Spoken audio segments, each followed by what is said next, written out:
Daniel. Il était comme Paul. Et il a rencontré aussi Branham comme Paul a rencontré Jésus.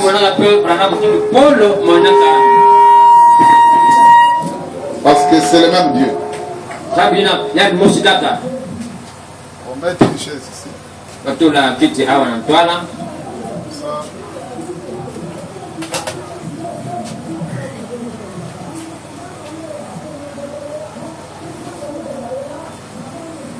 Dieu prévoit toutes sortes de scénarios.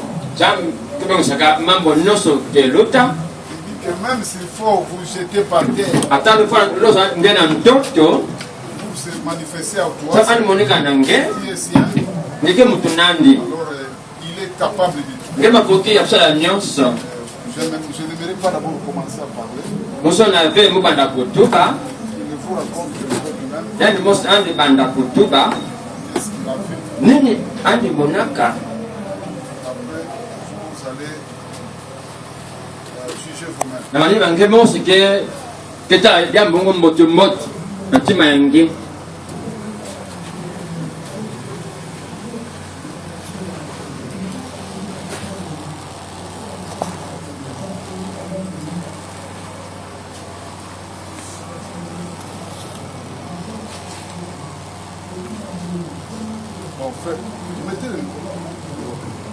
Vous avez la parole.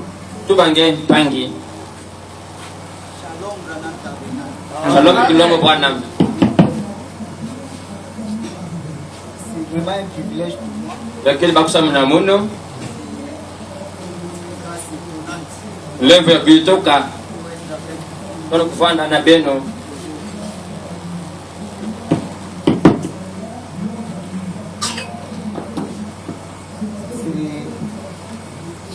Je ne peux pas tout relater ici pendant les 5 minutes que les révérends pasteurs m'ont offert. Je vais aller jusqu'au but. D'abord, si la sœur Ati du 3e testament aurait demandé au Seigneur Branham de guérir sa sœur infirme, je crois qu'il aurait perdu ses 2 fils. C'est-à-dire que en me voyant comme ça, c'est mieux comme ça pour hériter le royaume des cieux et d'être en bonne santé et puis aller à l'enfer.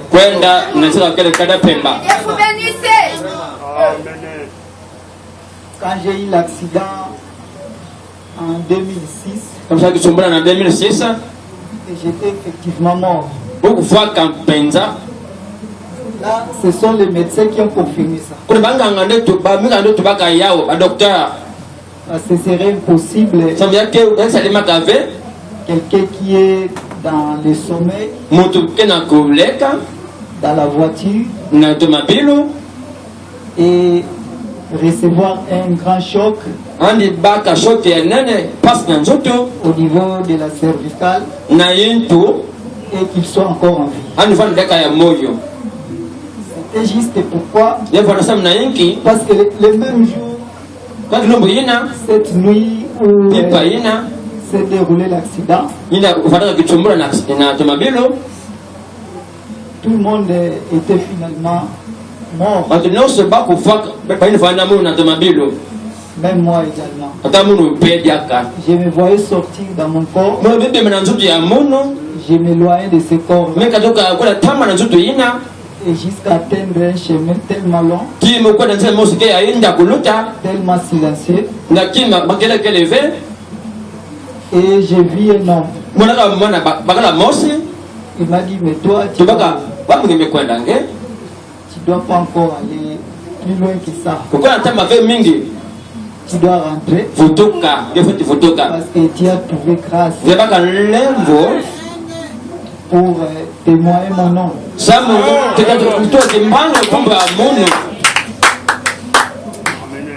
Alors connaissait pas cet homme-là. Parce qu'il pouvait se cacher. Et puis il pouvait se révéler à la fin. Et lorsque je me suis réveillé, il y avait un voleur là qui faisait ses besoins. Il a vu que j'étais encore vivant. C'est comme ça qu'on m'a dépêché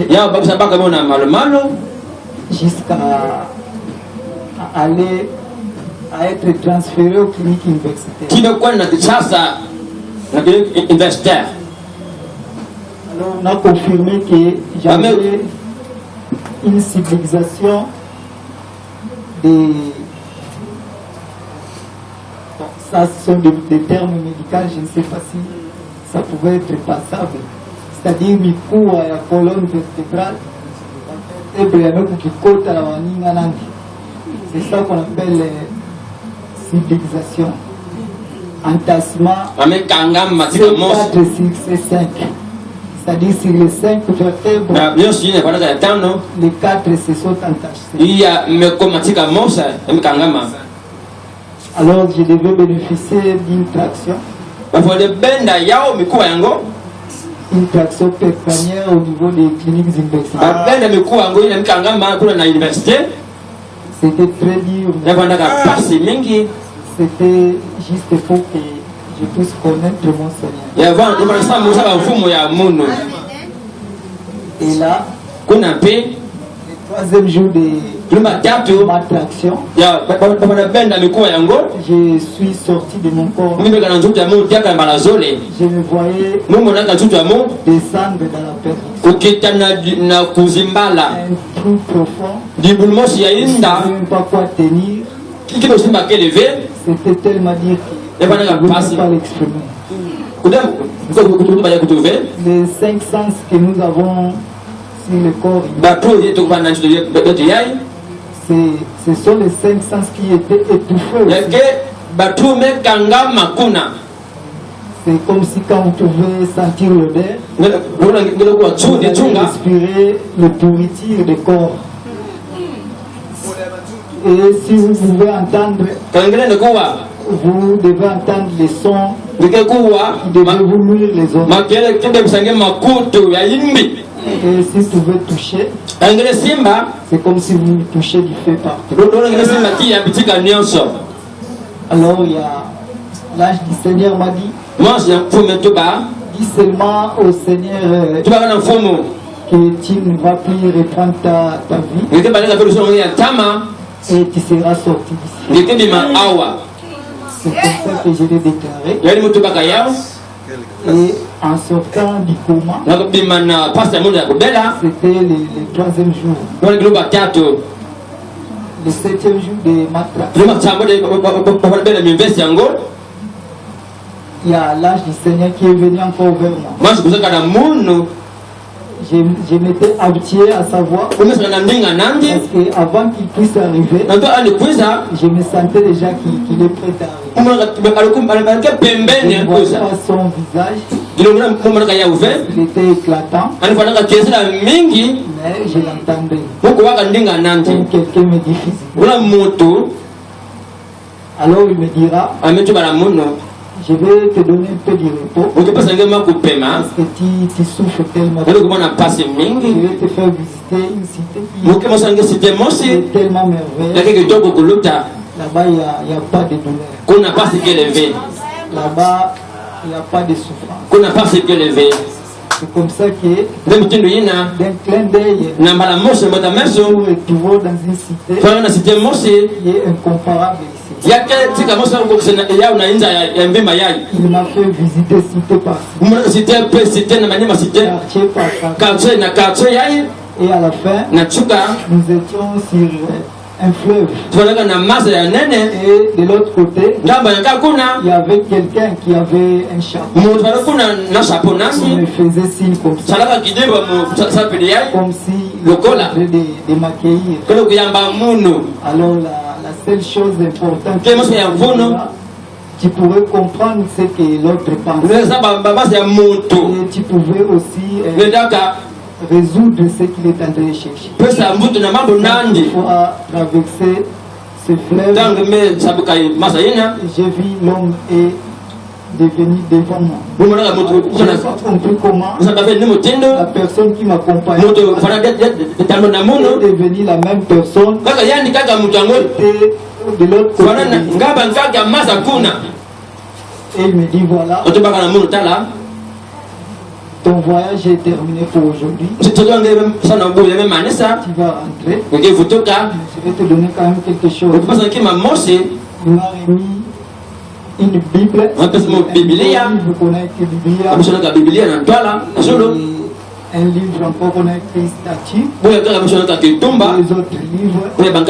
Puis des petits livres. Il était en train de m'expliquer ça. Je ne comprenais pas, mais il va commencer à comprendre. C'est comme ça qu'il m'a convaincu de rentrer. Parce que je n'en voulais pas parce que c'était un corps qui est bizarre. Il m'a dit c'est pour un temps, parce que c'est pour un petit service. Quand le moment sera venu, on sera avec toi pour toujours. Alors cet homme-là, il me parlait souvent dans les songes, des visions. Tellement qu'on ne pouvait pas ici. Mais comment est-ce que je sais que cet homme-là c'est C'est ça la vraie question. Lorsqu'un frère m'a visité en 2010, il m'a offert un livre. Un livre intitulé Un prophète de l'Afrique. J'étais très heureux lorsque le vendredi, frère Gilles est venu aussi avec ce livre sans toutefois connaître un témoignage quand j'étais en train d'avoir l'entretien avec le pasteur. Alors quand je lisais ce livre, arrivé sur une page, là où il y a la photo de William et son interprète, le Seigneur est venu me dire, tu vois la personne ici, la photo. J'ai dit non, je le connais pas. Tu ne l'as jamais vu. J'ai dit non, je ne l'ai jamais vu. Quand tu étais dans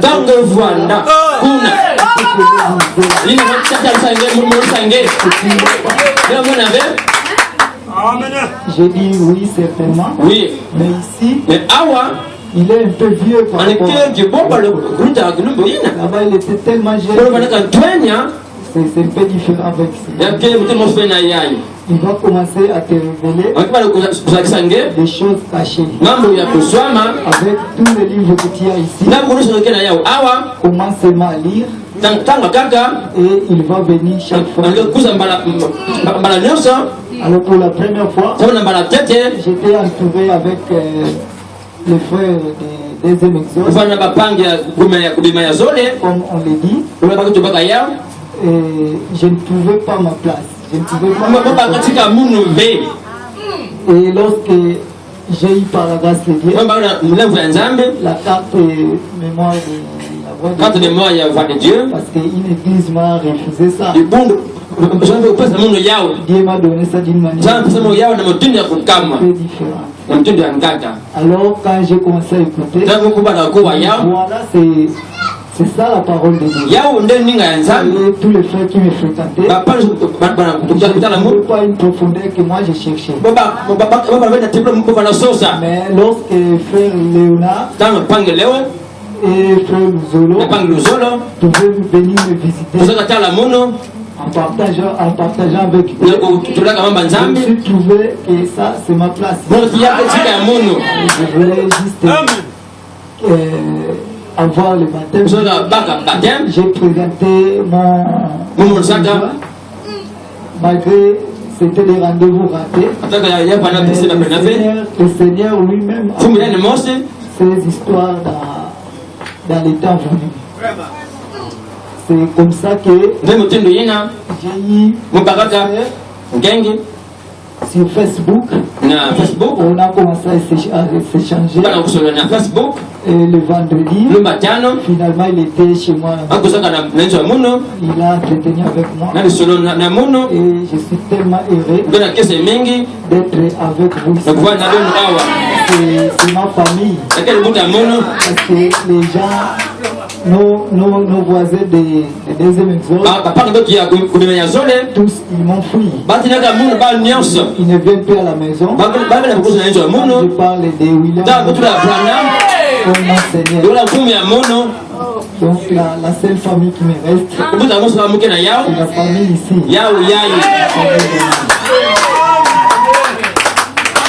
Je vous remercie.